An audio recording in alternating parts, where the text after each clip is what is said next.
As we have been reporting, the flu is widespread in 47 states, and the Centers for Disease Control and Prevention is reporting that flu-related deaths have reached epidemic proportions.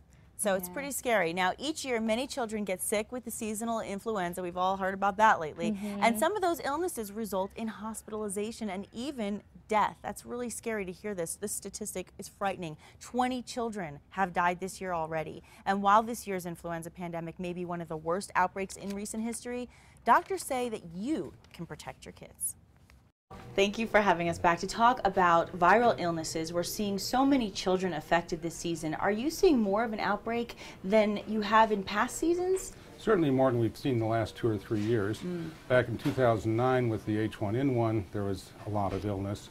But the last 2 years have been pretty quiet. This year is shaping up to be as bad as 2009.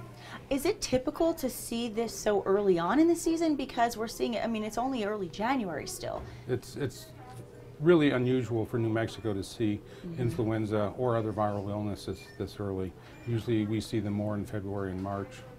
Last year it peaked in March, and now it seems to be peaking about now. Well, we're hoping it won't get any worse at this point. And when you see all these children coming in with these viral illnesses, what are you seeing the most? Is it more of a cold? Is it more of a flu? We are seeing influenza in about a third.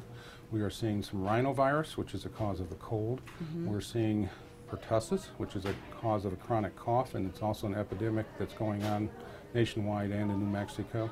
So we're seeing all sorts of different causes of the illness. Could you tell me how long these illnesses typically last for these children? Well, influenza lasts typically about a week, 10 days, if you don't get any complications from it.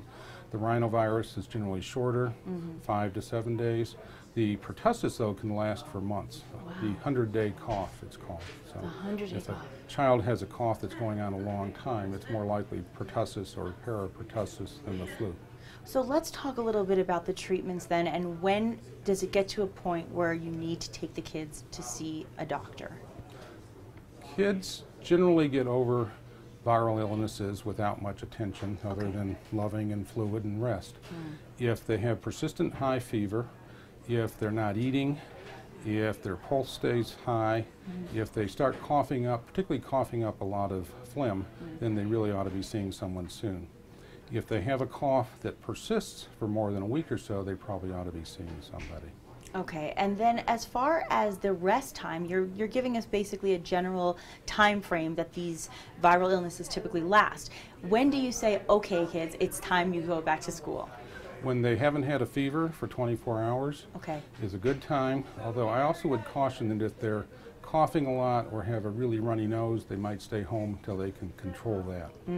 And we've talked before, and I want to bring this back up again, about not spreading these germs. So when it is time to go back to school, or when they're early on in the phase where they're getting those symptoms, what is the best way to prevent spreading those germs?